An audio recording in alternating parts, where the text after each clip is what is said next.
लोगों के अजब गजब के टैलेंट देखने के लिए तैयार हो जाइए। नंबर 1, यहाँ पर आप देख सकते हैं कि 80 साल का बूढ़ा इंसान किस तरह से 40 से 50 प्लेटों को एक साथ ले जा रहा है।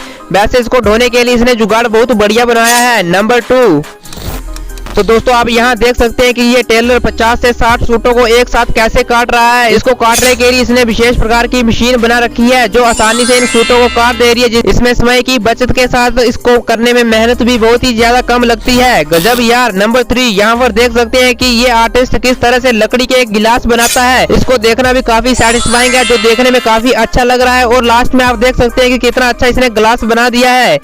नंबर 4, दोस्तों यहाँ पर देख सकते हैं कि गाड़ी के ऊपर के जंग को किस तरह से हटाया जा रहा है। इसका प्रेशर इतना है कि ये एकदम से ही जंग को हटा दे रहा है। अमेजिंग। नंबर 5, तो दोस्तों अब इस बंदे का पैसे गिनने का तरीका देखो, किस तरह से हाथ को हिला रहा है और कितनी जल्दी जल्दी से पैसों को गिन रहा है। इसके लिए 1 करोड़ रुपए तक गिनना भी बाएं हाथ का खेल है। गजब यार।